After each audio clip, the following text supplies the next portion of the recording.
यद्यप्येतेन पश्यन्ति लोभो बेहत चेत सह कुलक्षय कृतं दोषं मित्रदोहे च पातकम् कथं नागेयम् अस्माभिः पापाते अस्मात् निवर्तितुम् कुलक्षय कृतं दोषं प्रपश्यद्भिः जनार्दन। हे जनार्दन, यद्यपि लोभ से अभिभूत चित्त वाले ये लोग अपने परिवार को मारने या अपने मित्रों से द्रोह करने में कोई दोष नहीं देखते, किंतु हम लोग जो परिवार के विनष्ट करने में अपराध देख सकते हैं, ऐसे पाप कर्मों में क्यों प्रवृत्त हों? ऐसा प्रश्न अर्जुन भगवान से कर रहे हैं।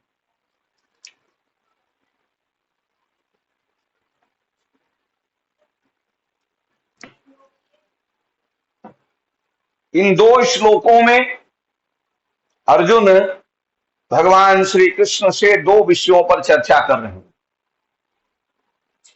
पहला कुल का नाश और दूसरा मित्र के साथ द्रोह।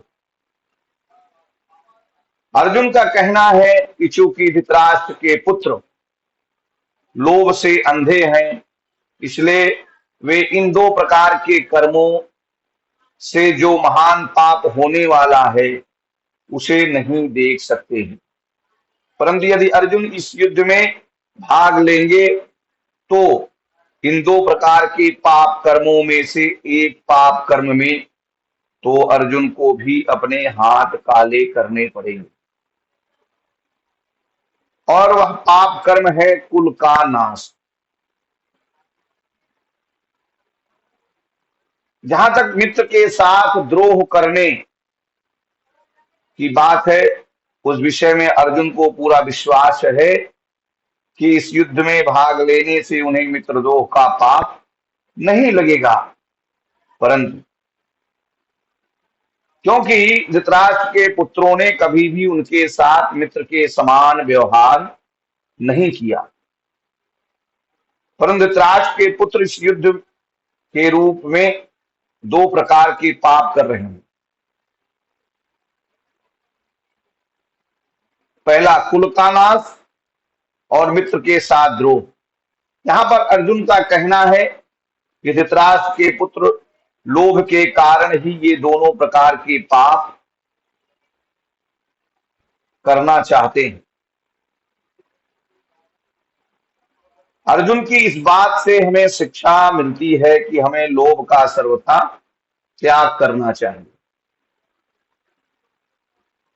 लोभ का अर्थ है आवश्यकता से भी अधिक वस्तुओं की इच्छा करना। धृतराष्ट्र के पुत्रों के पास सभी प्रकार के संपन्न राज्य था, परंतु लोभ के ही कारण वे अपने मित्रों से द्रोह कर रहे हैं। दुर्योधन ने जब युधिष्ठिर के राजसूय यज्ञ में उनकी अपार संपत्ति देखी तो लोभ के कारण ही उसने युधिष्ठिर को जुआ खेलने के लिए बुलाया। जुए में उसने पांडवों का संपूर्ण राज्य जीतकर स्वयं पांडवों को तथा द्रौपदी को भी जीत लिया। जब इन दुष्टों ने द्रौपदी के साथ अत्यंत नीच व्यवहार किया तथा भगवान श्री कृष्ण की कृपा से द्रौपदी की रक्षा हुई, तब धृतराष्ट्र ने अत्यंत डर कर द्रौपदी से क्षमा याचना की तथा पांडवों का संपूर्ण राज्य लौटा दिया। ऐसी स्थिति में दुर्योधन लोभ के कारण अत्यंत दुखी हुआ। वह सोचने लगा कि उसके हाथ में पांडवों की असीमित संपत्ति आ गई थी, लेकिन उसके पिता धृतराष्ट्र ने वह असीमित संपत्ति फिर से पांडवों को लौटा दी। फिर उसने अपने पिता धृतराष्ट्र की आज्ञा से पुनः पांडवों के साथ जुआ खेला।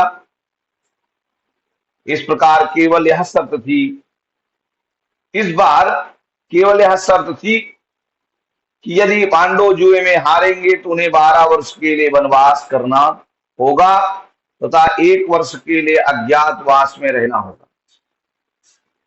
इस प्रकार से 13 वर्ष के बाद पांडवों को उनका राज्य वापस मिल जाएगा।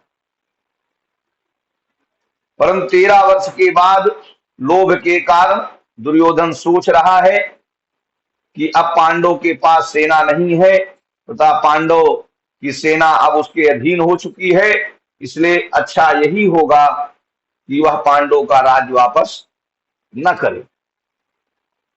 यह मित्रद्रोह है। जो व्यक्ति अपने ऊपर विश्वास करे वह अपना मित्र होता है। जो व्यक्ति अपने ऊपर विश्वास करे वो अपना मित्र होता है। पांडवों ने दुर्योधन के ऊपर विश्वास करके 13 वर्षों तक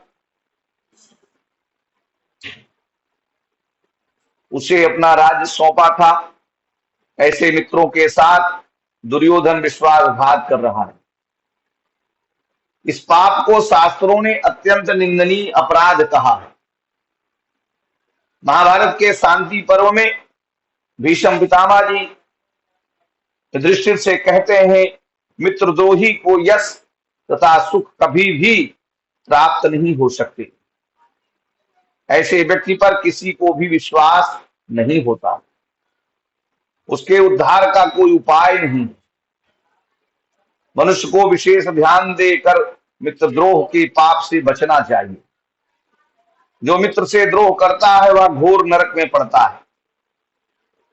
प्रत्येक मनुष्य को कृतज्ञ होना चाहिए, लोगों को मित्र बनाने की इच्छा रखनी चाहिए, कारण कि मित्र से सब कुछ प्राप्त होता है।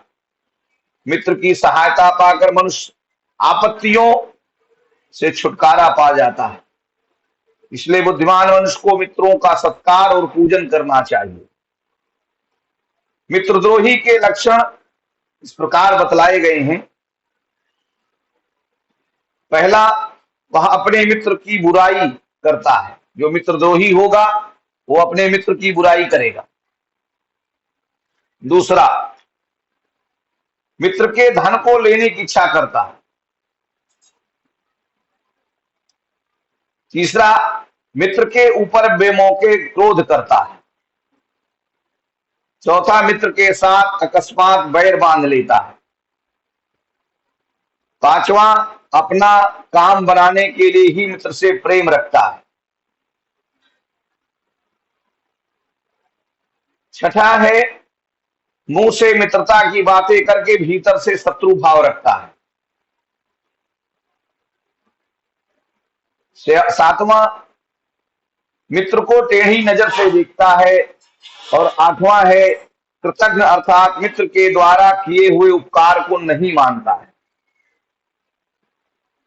मित्र के साथ किस प्रकार से व्यवहार करना चाहिए, यह आदर्श भगवान श्री राम ने अपने चरित्र से दिखाया है। उन्होंने सुग्रीव के साथ मित्रता की तो उन्होंने सुग्रीव के सभी प्रकार के कष्टों में उसकी सहायता की। श्री राम ने सुग्रीव के बड़े भाई बाली को,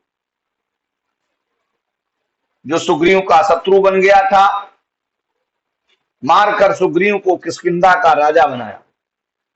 क्योंकि वानरों ने रावण के साथ युद्ध में श्री राम की सहायता की थी तथा समुद्र पर पुल बनाने का भी कार्य किया था, इसलिए युद्ध के अंत में भगवान श्री राम ने इंद्र से कहकर आकाश से अमृत की वर्षा करा के युद्ध में मरे हुए समस्त वानरों को जीवित करा दिया।